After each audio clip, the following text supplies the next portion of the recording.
Hallo von den Elektroschwaben. Wir müssen reden und zwar über eine weitere Schwachstelle unseres Fiat 500e, nämlich das nicht vorhandene Ladelimit.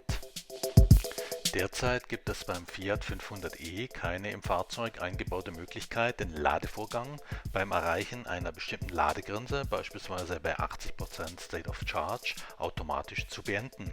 In den Ladeeinstellungen gibt es kein Ladelimit. Das Fahrzeug lädt, solange Strom fließt und der Akku nicht vollständig, das heißt zu 100% gefüllt ist. Ist das eventuell ein Problem bezüglich der Haltbarkeit des Akkus im Fiat 500e oder machen wir uns hier unberechtigterweise Sorgen? Für die derzeit in den meisten Elektrofahrzeugen verbauten Akkus gilt, Ausnahme ist hier das Model 3 mit Hinterradantrieb und dem Lithium-Eisen-Phosphat-Akku, Stand April 2022. Zu hohe Ladung bzw. zu tiefe Entladung sorgen für beschleunigte Alterung, das heißt Degradation des Akkus. Grundsätzlich gilt die Empfehlung, den Akku im Normalgebrauch im Ladebereich von 10 bis 90% zu halten und in Ausnahmefällen die Batterie, eventuell für eine Langstreckenfahrt, höher zu laden bzw. tiefer zu entladen.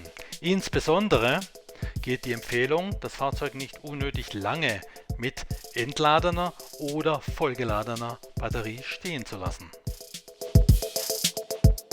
Beim Fiat 500 findet man in der Anleitung diesbezüglich keine Empfehlung. Fiat erwähnt in seinem Manual nur, dass langsames Laden für die Lebensdauer der Batterie besser ist wie schnelles Laden. Da können wir natürlich nicht widersprechen. Im Kapitel über den Sherpa-Modus, das heißt den Fahrmodus, der automatisch gewählt wird, wenn der Ladestand der Batterie schon gering ist, findet sich dann doch ein versteckter Hinweis, dass niedrige Ladestände vielleicht doch nicht so günstig für die Batterielebensdauer sind. Kein Wort allerdings, wie sich hohe Ladestände auf die Lebensdauer der Batterie auswirken. Derzeit wird das Fahrzeug in zwei Varianten, nämlich mit 42 Kilowattstunden Akku in den Ausführungen Icon und La Prima und mit 23,8 Kilowattstunden Akku in der Ausführung Action vertrieben. Wir werden uns im Folgenden mal die 42 Kilowattstunden Akku-Variante, die auch in unserem Wagen verbaut ist, vornehmen. Zunächst einmal handelt es sich bei der Angabe der Akkukapazitäten, also bei den 42 Kilowattstunden, um die Bruttoangabe. Der Bruttokapazität abzuziehen sind Pufferbereiche am oberen und unteren Ende, um die Batterie vor zu tiefer Entladung zu schützen bzw. eine Überladung des Akkus zu verhindern. Da es keine genauere Angaben von Fiat bezüglich der verbauten Batterie gibt, nehmen wir einfach an, die Pufferbereiche sind am oberen und unteren Ende in etwa gleich groß.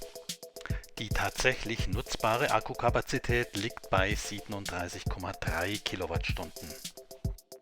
Das bedeutet, bei einer Ladestandsanzeige im Fahrzeug von 0% sind noch etwa 2,35 Kilowattstunden im Akku drin.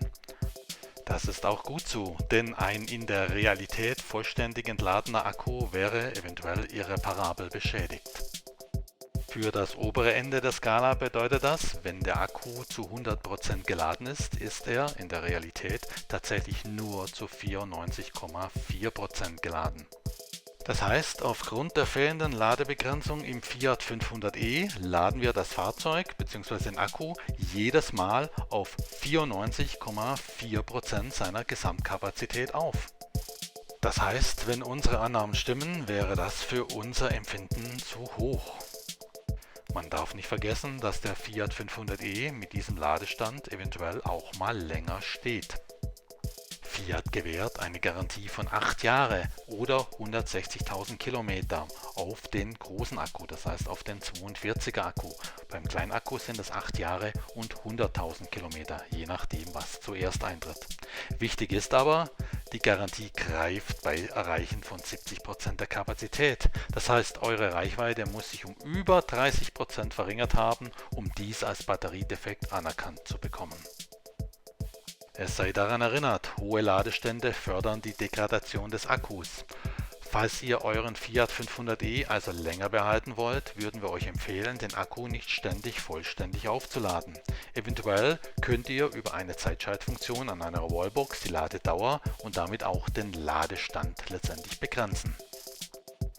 Der Vollständigkeit halber sei erwähnt, dass es auch im Fahrzeug selber eine Ladeplanung gibt, mit der es möglich ist, den Ladestart und das Ladeende einzustellen. Dies ist aber kein wirklicher Ersatz, um die maximale Ladung des Akkus zu begrenzen. Was meint ihr? Sehen wir Probleme, wo eventuell keine sind? Wie ladet ihr euren 500e? Bitte teilt uns eure Meinung über die Kommentarfunktion mit. Über ein Abo und natürlich ein Like würden wir uns wie immer freuen.